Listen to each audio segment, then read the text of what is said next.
This is an incredibly exciting gathering, and an incredible group of people to pull together in this city. Let me begin with what this is not and what I'm not. You know, so I've been mayor now for 8 weeks. And I recognize that doesn't make me really smart or intelligent or knowing about anything. I feel like the guy in the Holiday Inn commercial at the operating table, and they ask him if he's a doctor, and he says no, but he spent last night at the Holiday Inn. You know, I think that the role of mayor in this government, to a large degree, is to use the two, I think, most significant powers that a mayor has, and that's the ability to be able to help convene in situations where convening is not happening but could or should or might be happening in new or grander ways, and then the ability to have some measure of bully pulpit to be able to stand up in front of the community and talk about values and to start conversations. So as you do your work with respect to trying to figure out what the collaboration is, what is the direction that really helps us be true social innovators in this community, consider in your arsenal of tools those two. I mean, come to me and say, okay, this is how a bully pulpit tool would be helpful now. This is how convening would be helpful now. You know, this office is your office, so I would urge you and hope that you would use that and employ that and come to me with that. Because this city has challenges that are pretty great. There are incredibly wonderful things happening in this city, but we have challenges. Last week we made first on 2 lists, almost on the same day. You know, the first list that we made #1 on was we became the top tech city in the country. We passed San Francisco. I don't know exactly how the ratings were done, but we passed San Francisco. We were the top tech city in the country. And on the very same day, we moved up a notch and became the country's most geographically segregated, economically segregated city in the country. And it's those 2 things, I think, that really define Austin. And there are a lot of things that follow from that. What follows from that is that there's an exciting thing happening. We have one of the best economies. We're bringing in more jobs than anybody else. And with that comes opportunities and tools and potential that does not exist in a city that doesn't have those kinds of benefits. But at the same time, it's that success that is also driving a lot of the challenges we have, which are not unique. So gentrification problems and the disparity in wealth problems and the increasing poverty problems. You know, a city like Austin, Texas that's doing so well, where 53% of African American kids under 18 are living in poverty is unbelievable. That 44% of Hispanic kids, growing population, in our city under 18 are living in poverty is remarkably horrific. But we have the opportunity and the tools and the potential in a city like Austin to be able to solve those things. Austin is known as the live music capital of the world, which is great. I hope we never lose that mantle and will always be known that way. But it would be really neat and important if in 5 years Austin was also known as the social innovator capital of the world, the place where people go to find new and different kinds of ideas to be able to solve a lot of the challenges we have. You know, we have set as a goal in housing to bridge a 20,000 unit gap between the homes that are affordable that people can actually live in and rent and not pay more than 35% of their income. And that's a great goal, except that since we've set that goal, the gap has increased from 20,000 units to 48,000 units.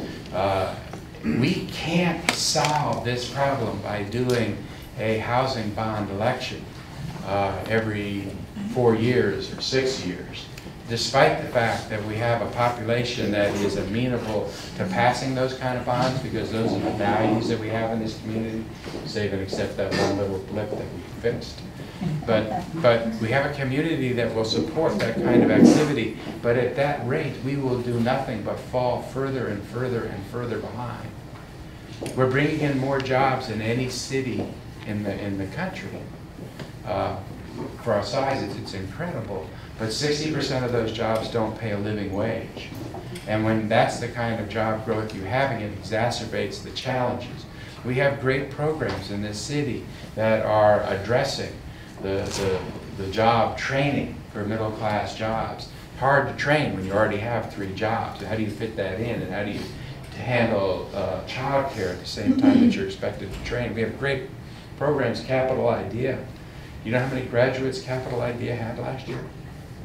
It's a great program. You take people through. They actually deal with the roadblocks that prevent training. And 100% of their graduates get placed, and now will have in different lives because they've gone through the program. You know how many graduates they had last year? 70. 70 graduates. We have a scale problem in this city because we need 700 graduates, we need 2,100 graduates, we need 3,000 graduates from that program. It's a scale issue. We have housing programs we can do, but the increase in demand is outstripping our ability to be able to deal with the issue. We have scale problems.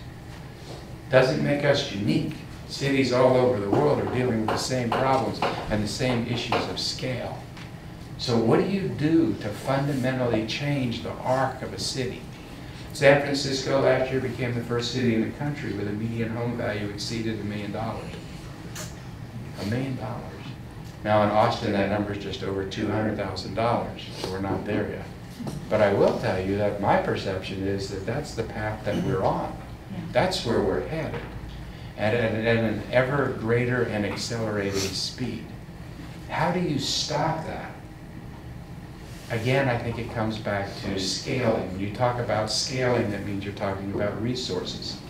How do you change something? How do you drive the kinds of resources that are necessary to actually change that historic course? To say that Austin, which is special because of the spirit and soul that this city has, how do you save the diversity that drives that spirit and soul in this city when it's a resource issue? So in this room, we have some of the best minds in the city on social service programs, and we have folks that are deeply rooted into the philanthropic community, into the private capital community. And that's the challenge that we have.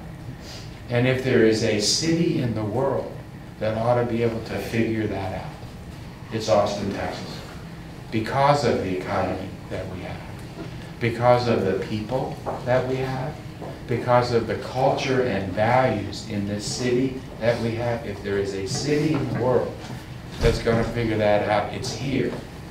And that question, more than any other question, is what I would like these next 4 years to be about. There are a lot of things that a city needs to do. Lots of things. If there's one thing, as I was thinking about running for this office and trying to identify the need and the opportunity community, I think this is it. Because so many things will follow if we can figure out that question, the answer to so many things. Now, I don't presume to come into a room like this with this group of people and believe that I could step up in front of you and say what the answer is, because I don't. I mean, we're relying on you guys to tell us and provide us that direction, which is why I want to use all the tools that I have at your demand to figure out how to move that along. So I need for you to figure that out. That said, like everyone who walks up to me and says, you know, I don't know traffic and traffic congestion, the next sentence is always, but let me tell you what I think you should do. Let me tell you what I think you should do. And I don't know the answer to it, but you know, the concept of being able to change the mindset of investing in social issues and social entrepreneurship. The question of social impact bonding that now is, you know, what's in vogue around the world, and different cities are doing it in pieces and in lots of different forms and in lots of different ways. And there are people in this room that are advancing models. I don't know what the right model is. I don't know. But I do know that when I sit and talk to friends of mine who are real significant philanthropic givers, people who, if you came up with the right idea to actually figure out how you're going to create a fund to drive 48,000 units in the same time period that we were talking about 20,000 units, and you say to them, how about this as an idea? Austin bond. Right? It's like a treasury note, like the treasury bond concept, where you are going to them and saying, I need $10 million, or I need $25 million. And it's not a charitable gift. You get it back. You get a bond for it. Now, you don't get it back right away. It's like the old treasury note. Remember those things? I don't know if you have them. I got 2 of them, I think, when I was born from 2 great aunts. It said $25 on it. I could never understand why it wasn't worth $25. I could never understand why I couldn't go cash it in and get my $25. I had to wait till I was like 21 before you could turn it in, and only then was it worth $21. I mean, $25. I mean, we could do that. I don't know that that's the right model, but when I sit and I talk to those people and I say, so would you consider making a large contribution if it wasn't just something that you gave away and it came back to you? Then it paid interest. It didn't pay a lot of interest. You know, a half a point, 1 point. It didn't pay a lot, but you got it back, or your children got it back. It still appeared on your financial statement because it was an asset that was recoverable. You know, in Denver, you can go and buy bonds locally in small denominations to support specific projects, down at a $25 denomination. We could have that same kind of thing in Austin, where every baby born in Austin, that's what they get. They get an Austin bond. We need to figure out how to do social impact investing at a municipal level. Not at just a project level, but at a municipal level. Because as you sit, and we're now, you know, getting ready to go through the budget process that Councilmember Morrison has done for years, there is not enough money to do the things that need to be done.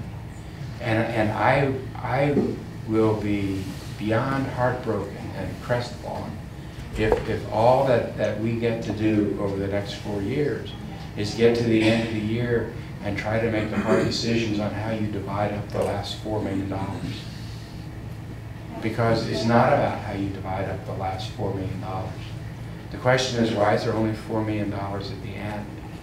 I mean, that is a repeating process that is not good for anybody to go through.